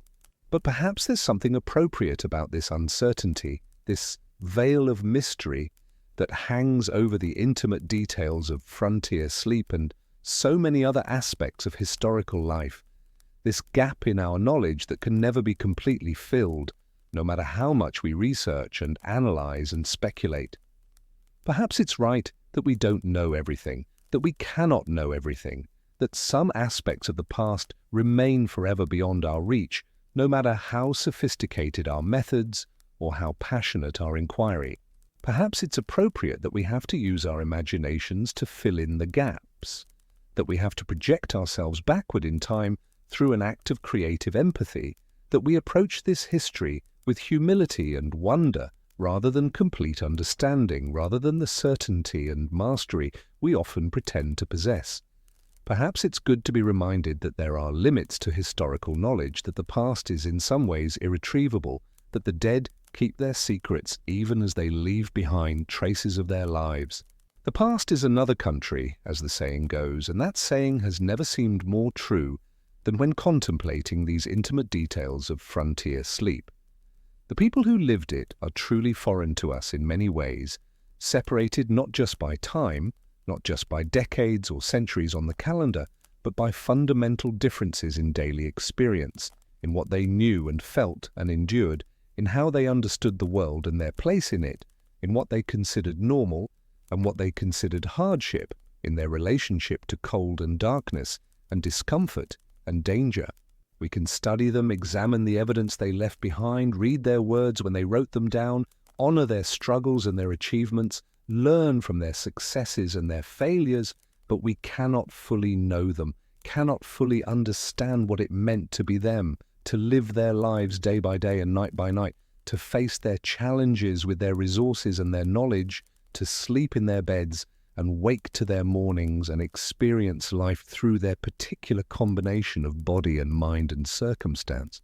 As you drift towards sleep tonight, in your warm bed with its modern mattress and clean sheets, in your climate-controlled room where the temperature never varies more than a few degrees, in your modern home with its furnace and insulation and double-paned windows and all the technological marvels we take for granted, perhaps you can imagine yourself back there for just a moment, can make the imaginative leap across time and circumstance that allows us to connect with our ancestors in however limited a way.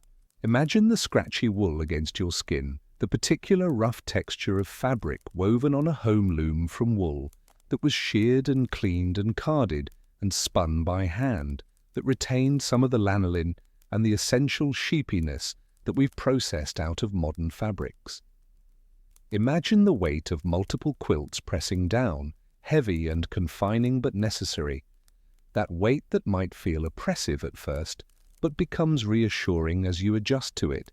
The weight of survival, the weight of care taken to protect you from the cold. Imagine the sound of wind against the walls, the whistle and moan of air seeking entry through every crack and gap, the rattle of shutters if there were shutters, the creak of timbers expanding and contracting with temperature changes, the groan of the whole structure under stress from wind and cold. Imagine the faint red glow of banked coals in the hearth, the only light once the candle was blown out or the fire allowed to die down, casting shadows that dance and flicker on rough walls, creating shapes that might frighten children or comfort them depending on their temperament and imagination.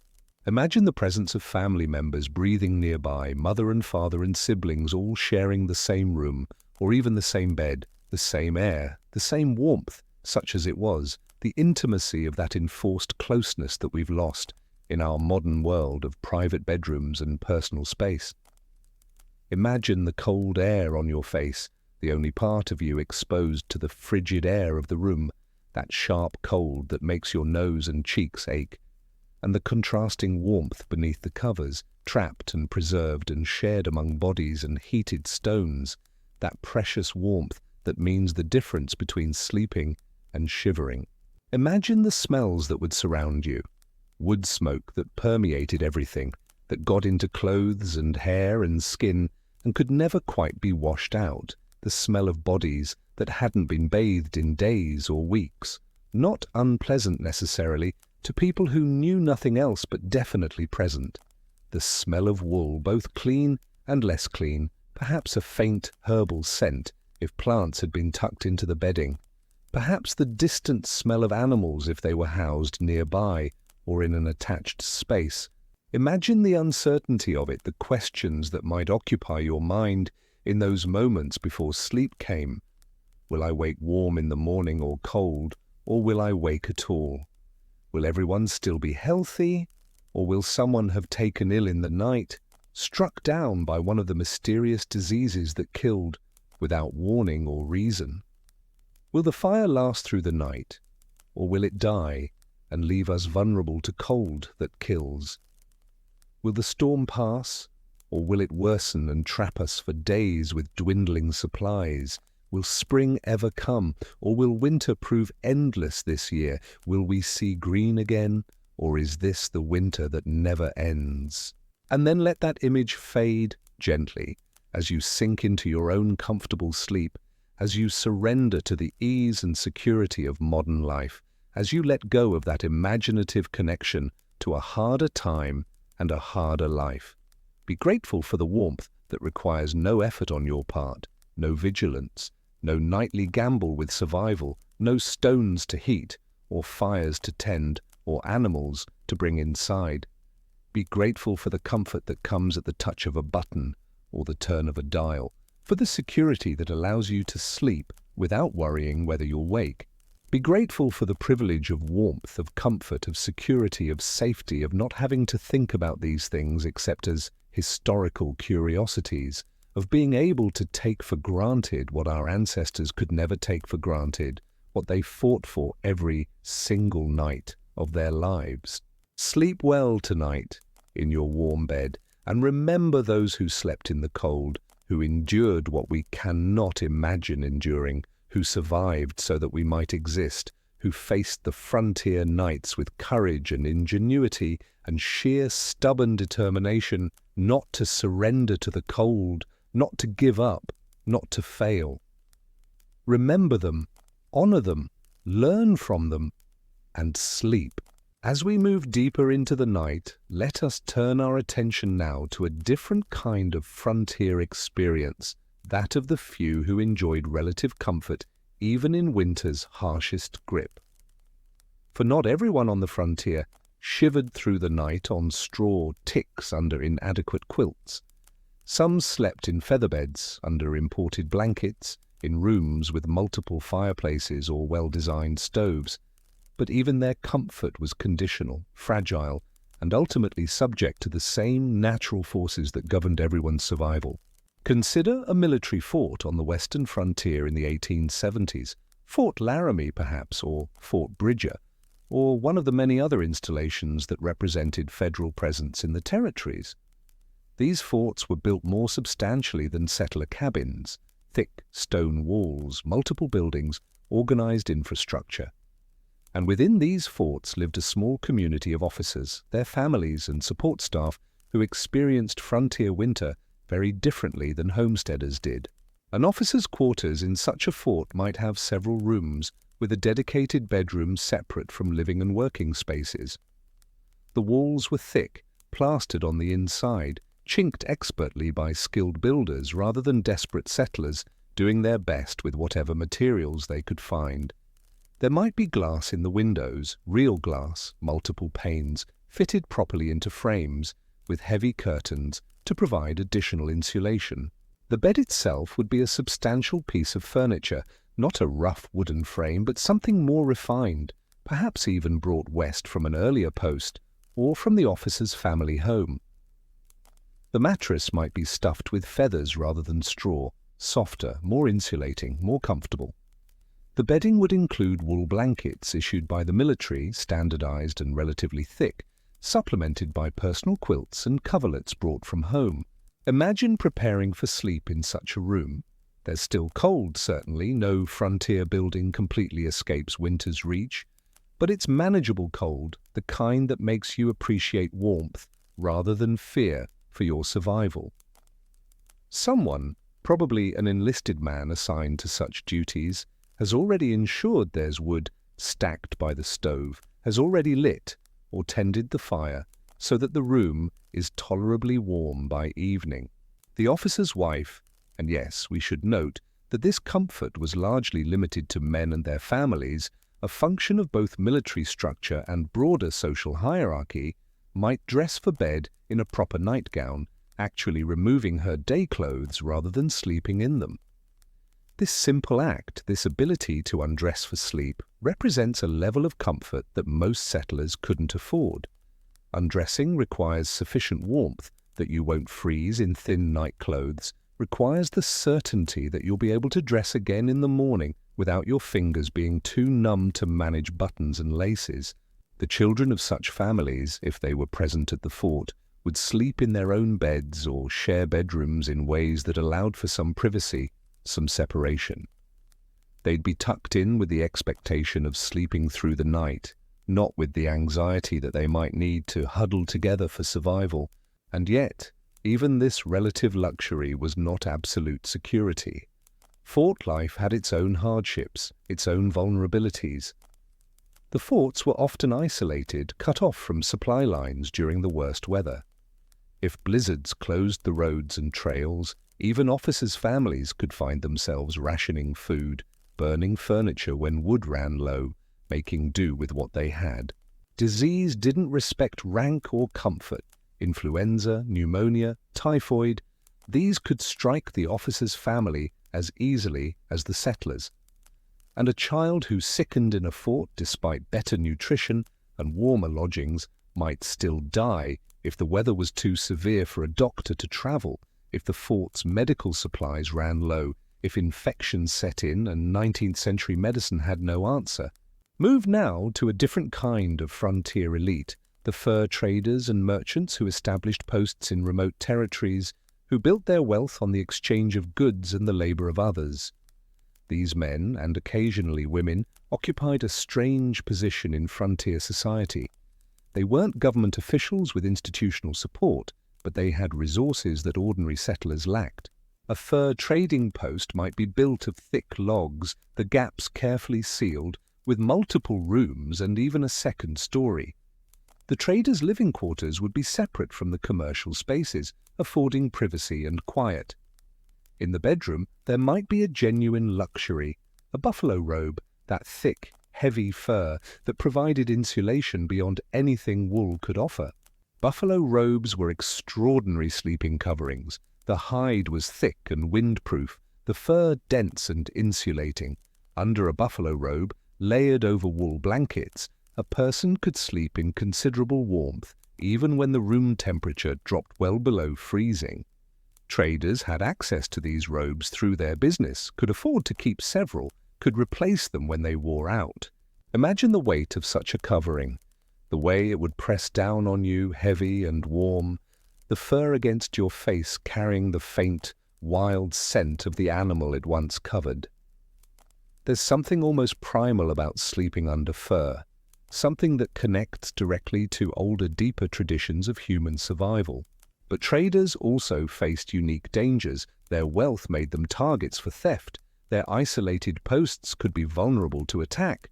They lived among and depended upon relationships with native peoples, relationships that could shift from cooperative to hostile based on factors beyond anyone's control.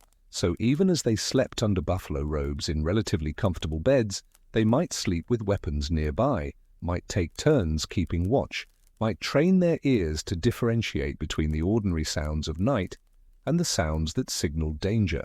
Consider now the territorial governors, the judges, the successful merchants in frontier towns, those who had managed to transplant some version of Eastern comfort to Western locations. In places like Denver, Santa Fe, or San Francisco in their earlier days, there emerged a small class of people who lived in houses that wouldn't have seemed entirely out of place in Boston or Philadelphia. These houses might have multiple fireplaces, one in each main room, tended by servants who rose early to rekindle them. The bedrooms would be furnished with substantial bedsteads, feather mattresses, multiple layers of fine blankets and quilts. There might be carpet on the floors, wallpaper on the walls, curtains at the windows, all the accoutrements of civilized living transported at great expense to frontier locations. A woman preparing for sleep in such a house might have a nighttime ritual that closely resembled those of her counterparts in eastern cities. Brushing her hair before a mirror, washing her face in a porcelain basin, changing into proper night clothes, climbing into a bed warmed by a hot water bottle or warming pan. Her husband might read by lamplight before sleep, might smoke a final pipe, might review accounts or correspondence in the comfort of a home office. This was frontier life too, though it's rarely what we picture when we imagine the frontier. It was lived by a minority, certainly, but it was real and significant. These comfortable sleepers made decisions that affected everyone else. They served as judges, governors, military commanders, business leaders. They shaped policy and law and economy while sleeping in beds that ordinary settlers could only dream of. But here's what's fascinating and perhaps unexpected. Even these privileged few were never truly secure. Frontier comfort was always conditional, always dependent on supply lines that could be cut, on servants who might leave, on economic conditions that could shift rapidly, on diseases that could strike anyone, on fires that could destroy everything. There are accounts of wealthy frontier families who lost everything overnight, their house burned, their wealth stolen, their supply sources disrupted. And when that happened, they discovered very quickly how thin the line was between comfort and suffering, between elite status and desperate survival. A particularly striking example comes from the Donner Party, that infamous group of settlers who became trapped in the Sierra Nevada mountains during the winter of 1846–47. Among the group were some relatively wealthy families, people who had started their journey with wagons full of supplies, with fine clothing and household goods, with every expectation of comfort, even on the trail. But when they became snowbound, when the passes closed and the winter trapped them, all that wealth and status meant nothing. The fine bedding couldn't keep them warm when they had no shelter. The expensive clothes couldn't be eaten when the food ran out. The social status that had defined their lives became irrelevant in the face of survival. Those who lived told stories of sleeping in conditions they'd never imagined they'd endure, huddled in rough shelters, barely covered, hungry and cold and desperate. Some of them had servants, people they'd employed and brought west with them. In the terrible extremity of that winter, those social divisions both persisted and dissolved in complicated ways. Some masters and servants died together, some separately, some in circumstances that suggested the hierarchy held until the very end, others in circumstances that suggested it had broken down entirely. The Donner Party is an extreme example, certainly, but it illustrates a truth about frontier life. Comfort was fragile, status was conditional, and the natural world could strip away all pretension with terrifying speed. Let's return now to more typical circumstances, to the ordinary wealthy of the frontier, not people facing catastrophe, but people living their daily lives with more resources than most. Even in their relative comfort, they experienced winter differently than we do, in ways that connected them, however distantly, to the struggles of their less fortunate neighbors. An elite household's bedtime preparations involved servants or hired help, someone to tend the fires, to warm the beds, to lay out nightclothes to ensure the house was secure. But this created its own kind of complexity, its own social and moral dimensions. Where did those servants sleep? Often in the coldest parts of the house, attic rooms, small chambers with minimal heating, spaces carved out of larger rooms with temporary partitions.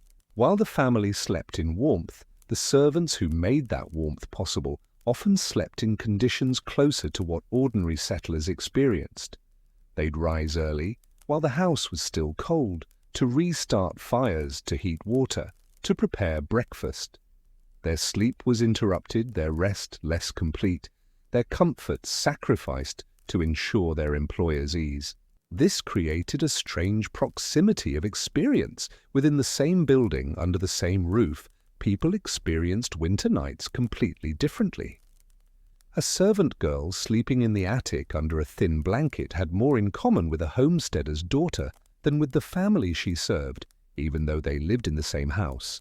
There are poignant diary entries from some of these servants, particularly women who worked in frontier households, accounts of being cold at night, of inadequate bedding, of the exhaustion of maintaining comfort for others while having little yourself. These voices are rarer in the historical record than those of the families they served, but when we find them, they complicate our understanding of frontier life, remind us that comfort and hardship often coexisted in close quarters. Consider, too, the loneliness that could accompany comfort. A military officer's wife, sleeping in relative warmth at a remote fort, might lie awake at night thinking of family back east, of friends and familiar places, of a life left behind. Her physical comfort couldn't compensate for social isolation, for the strangeness of frontier life, for the constant awareness that she was far from help, far from home. Wealthy merchants' families in frontier towns often found themselves culturally isolated, surrounded by people who didn't share their background, their education, their expectations of proper society. They might host elaborate dinner parties, attempting to recreate the social rituals of their former lives, but the guests were limited, the conversation constrained by the narrow scope of frontier concerns. After the party, lying in their comfortable beds, they might feel the weight of that isolation pressing down as heavily as any buffalo robe. There's also the matter of children, which cuts across all social classes but manifests differently depending on resources. Wealthy frontier parents could provide their children with better nutrition, warmer sleeping quarters, more medical attention when illness struck, but they couldn't protect them completely from the harsh realities of frontier life. Children in comfortable households still died, from accidents, from diseases, from complications that would be easily treatable today, but were death sentences then. And when a child died, all the feather beds and imported blankets and multiple fireplaces in the world couldn't ease that grief. There are heartbreaking accounts in diaries and letters from elite frontier families, descriptions of children who sickened suddenly, who grew weaker despite every comfort their parents could provide, who died while sleeping in beds that should have kept them safe. The parents' anguish is compounded by a particular kind of guilt. We gave them everything we could, and it wasn't enough. Some families responded to the dangers of frontier life by sending their children back east to live with relatives, to attend schools, to grow up in safer, more civilized circumstances. This created its own kind of suffering. The children grew up as strangers to their parents. The parents missed years of their children's lives, and when they were reunited, if they were reunited, the gap often couldn't be fully bridged. So a wealthy frontier parent might sleep in comfort but without their children nearby, might have warmth but not wholeness, might have security of body but not of heart. The question arises, were the comfortable elite of the frontier happier, ultimately, than ordinary settlers? Did their better beds and warmer rooms translate into better sleep, into greater peace of mind, into deeper rest? The answer seems to be sometimes yes, sometimes no, and it's more complicated than simple material comfort can explain. Physical comfort matters, certainly. Being warm is better than being cold, having adequate food is better than going hungry, sleeping on a feather mattress is more restful than sleeping on straw. These are not trivial differences. They affect health, longevity, daily energy and capacity. But comfort also brought complications, the responsibility of managing servants, the social pressures of maintaining status, the target that wealth painted on your back, the guilt of having more than your neighbors, the isolation that could come from being different from most people around you. And comfort could breed a particular kind of anxiety, the fear of losing what you had. A settler who owned almost nothing had less to lose. A wealthy trader or officer's family had accumulated possessions, status, a particular way of life that they desperately wanted to maintain.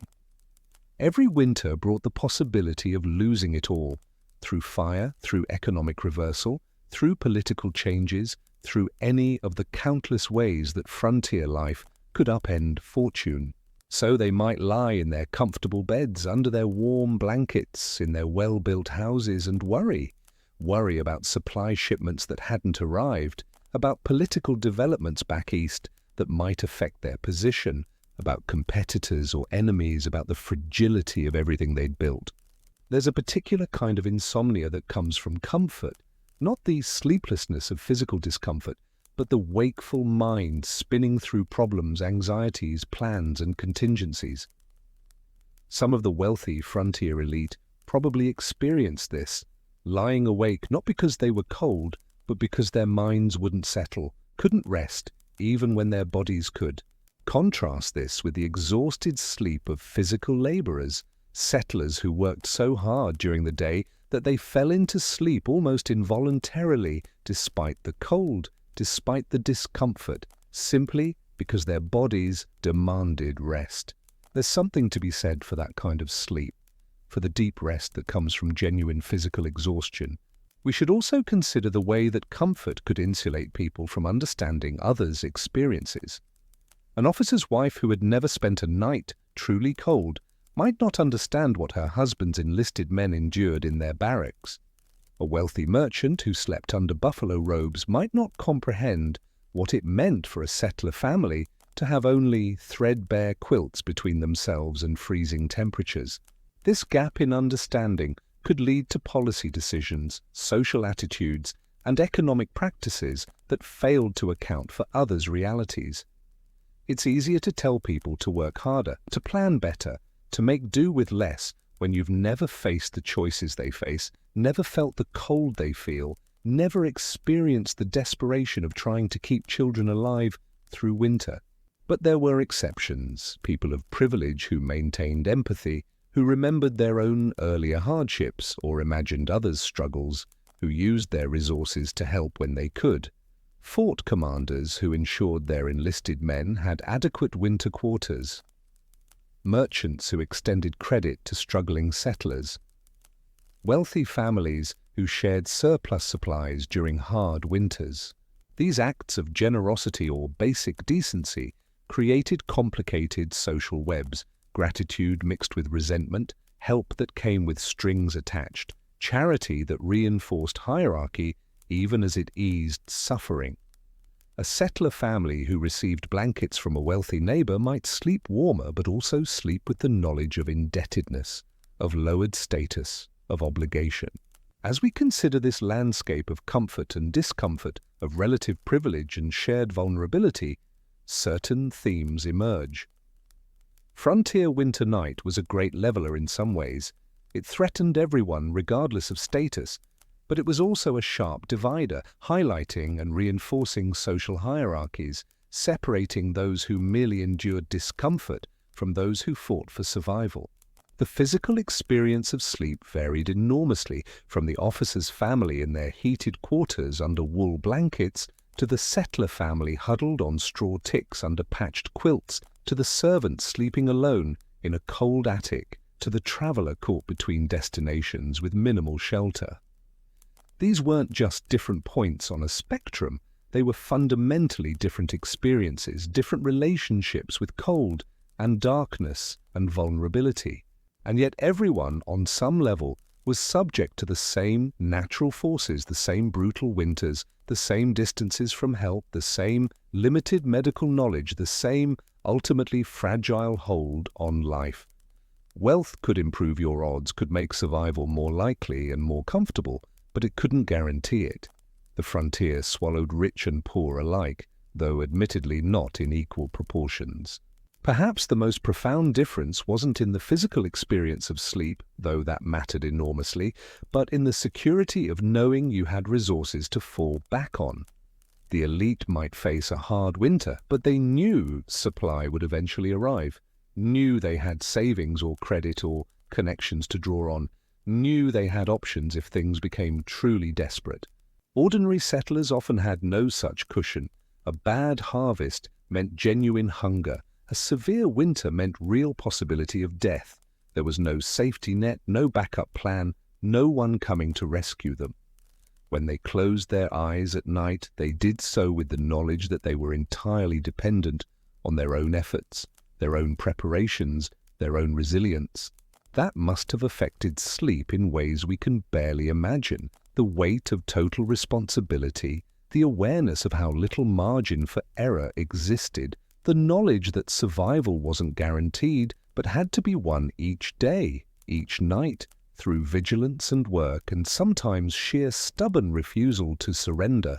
So as we prepare to move toward our conclusion, as we begin to draw these threads together, we can appreciate the full spectrum of frontier sleep experience, from the relatively comfortable to the desperately uncomfortable, from the secure to the vulnerable, from those who slept with confidence to those who slept with fear.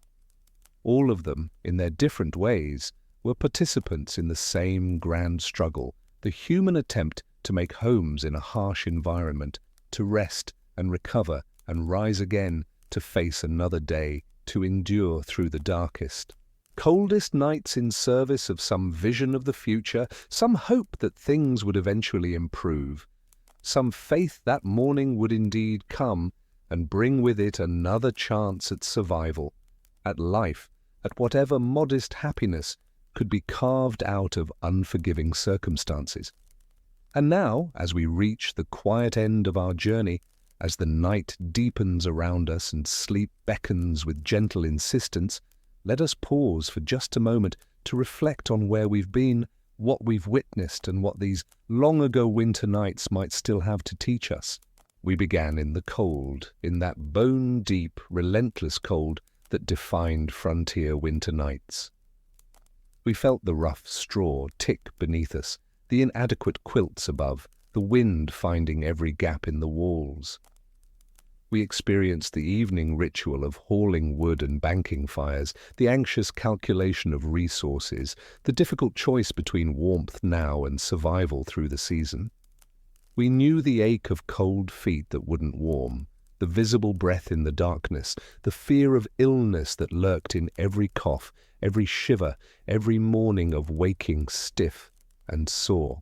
We met the Ingalls family and walked with them through that terrible winter of 1880–81, 7 months of blizzards and isolation and grinding cold.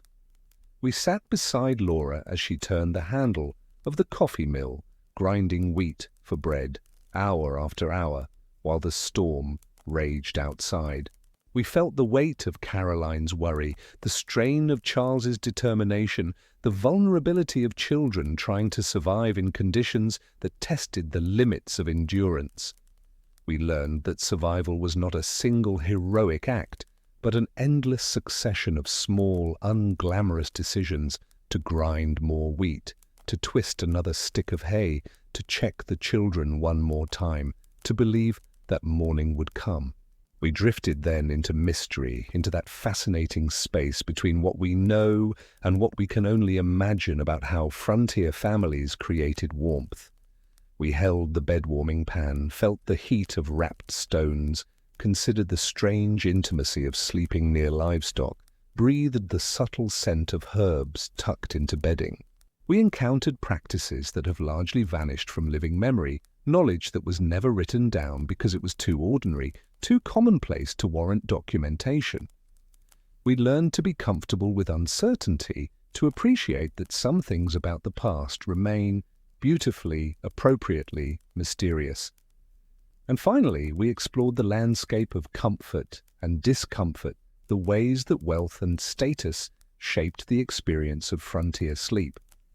We saw that privilege provided real significant advantages, warmer rooms, better bedding, fuller bellies, but that it couldn't completely insulate anyone from the harshness of frontier life, couldn't guarantee health or happiness or even security. We understood that comfort came with its own complications, its own anxieties, its own forms of isolation. Throughout all of this, one truth has woven itself through every segment, every story, every image. Sleep on the frontier was never simply rest. It was an act of courage, a demonstration of faith, a nightly negotiation with forces larger and more powerful than any individual human will. It was survival enacted in vulnerability, endurance practiced in darkness, hope maintained through repetition. Those people, the settlers and soldiers, the traders and servants, the parents and children, the privileged and the struggling, they did something remarkable, though they probably never thought of it that way.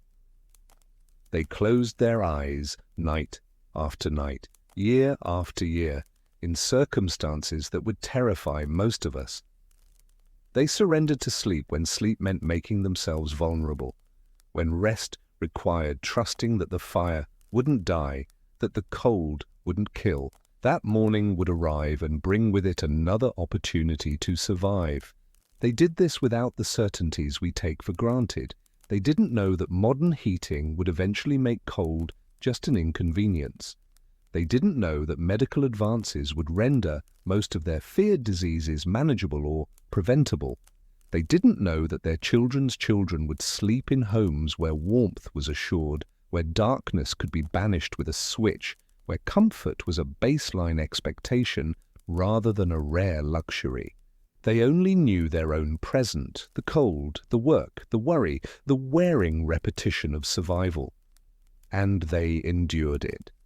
Not because they were somehow stronger or braver than we are, but because endurance was the only option available to them. They couldn't return to an easier time because there was no easier time to return to. They couldn't fast forward to future comfort because the future remained unwritten. All they had was the present moment, and they lived it as best they could. There's something almost unbearably poignant about that now from our comfortable distance. We can see what they couldn't, that their struggles were temporary, that progress would eventually make their hardships obsolete, that all that suffering would ultimately give way to the warmth and ease we now enjoy. But perhaps that's not quite the right way to think about it, because for them, in their time, the suffering was real and complete. It wasn't made less meaningful by the fact that future generations would have it easier. Their cold nights weren't practice or preparation for something better. They were simply life, full and entire unto itself. And in living that life, in surviving those nights, in maintaining their humanity and hope and care for one another through circumstances that tested them relentlessly, they demonstrated something essential about human resilience and dignity. Think now about your own bed waiting for you. Your warm sheets, your reliable heat source, your secure shelter. Think about how you'll slip into sleep without needing to bank a fire, without worrying that you'll freeze before morning, without having to ration warmth or calculate fuel supplies or arrange your family strategically for shared body heat. This ease, this comfort, this security that seems so natural to us, it's actually extraordinary. It represents countless innovations, generations of accumulated knowledge, infrastructure and systems and technologies that we rarely think about but that transform our daily experience. Every time you adjust your thermostat without a second thought, you're exercising a power that frontier families would have seen as almost magical. Every time you sleep through the night without waking to tend a fire, you're experiencing a freedom they never knew. Every time you wake in the morning warm and rested, you're receiving a gift that they fought for and rarely achieved. This isn't to make you feel guilty for your comfort. There's no virtue in unnecessary suffering, no honor in refusing the benefits of progress. But perhaps there's value in occasional awareness, in pausing to recognize what we have, in maintaining some small connection to the struggles of those who came before. Because in remembering them, in taking time to imagine their experience, to honor their endurance, to acknowledge their lives, we do something important. We refuse to let their struggles become meaningless. We maintain historical memory, that thin but crucial thread connecting us to our past. We remind ourselves that comfort is not inevitable or eternal, that it must be maintained, that it depends on systems and knowledge and infrastructure that could, in theory, fail or be lost. And perhaps in some small way, remembering their cold nights helps us appreciate our warm ones more fully. Not with guilt or obligation, but with simple gratitude, the quiet awareness that we have been given something precious, something that was hard-won over generations, something worth acknowledging as we settle into sleep. The frontier families we've spent this evening with, they would probably be amazed by our world, by the casual ease with which we solve problems that consumed their lives. But they might also recognize something familiar in us, some continuity of human experience that persists across time and technology. We still seek shelter and warmth. We still care for our families. We still face the darkness with whatever courage we can muster. We still hope for better days ahead. The details have changed, certainly.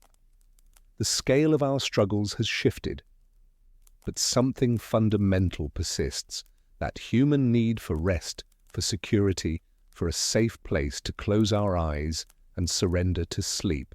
So tonight, as you drift toward your own rest, as your breathing slows and your thoughts scatter and sleep finally claims you, perhaps you can spare a last thought for them, for all those people who struggled through cold nights so that we might eventually sleep in warmth, not as historical abstractions or distant figures in old photographs, but as real people who felt the cold as keenly as we would, who loved their families as fiercely as we love ours, who wanted the same basic things we want: safety, comfort, survival, and perhaps a little happiness along the way.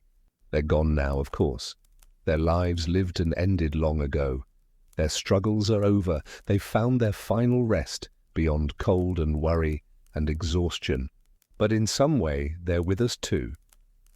Their endurance made our comfort possible. Their perseverance through countless difficult nights contributed to the gradual progress that brought us to where we are now. They're part of the long human story of learning to survive, to thrive, to make homes even in the harshest places. So rest well tonight, in your warm bed, in your secure home. Rest without worry or fear or the need for vigilance. Let the darkness be simply peaceful, not threatening. Let sleep be restorative, not just survival. And as you sink into that warm, deep rest, as the boundary between waking and sleeping blurs and dissolves, as consciousness fades gently into dreams, perhaps you can feel, just for a moment, a quiet gratitude for all those who came before, who endured the cold so that we might know warmth, who struggled through the darkness so that we might rest in peace. The night is quiet now. The cold is kept at bay. The struggles of the frontier have faded into history, into memory, into stories we tell in the deep hours when sleep comes gently and dreams arrive like soft snowfall. Close your eyes now. Let go of the past. Let go of these old hardships and ancient worries. They're not yours to carry. They've been carried already by people who were stronger than they knew, who endured more than they should have had to, who faced each cold night with whatever grace they could muster. Your only task now is simple: to sleep, to rest, to recover in warmth and comfort and safety. So, sleep now gently, deeply, peacefully. Sleep well, dear listener. Sleep warm, and when you wake, refreshed and rested, remember, even if just for a moment, how precious this comfort is, how hard-won, how worthy of gratitude. But for now, sleep. Just sleep. The night is yours, warm and safe and endlessly gentle. Thank you for wandering through another quiet corner of history with me tonight. If this slow story brought you a little peace, feel free to subscribe. I share fresh, gentle stories almost each day. There's another calm tale waiting on the screen, or you can simply tap below to join our circle of nighttime historians. Sleep well until the next story.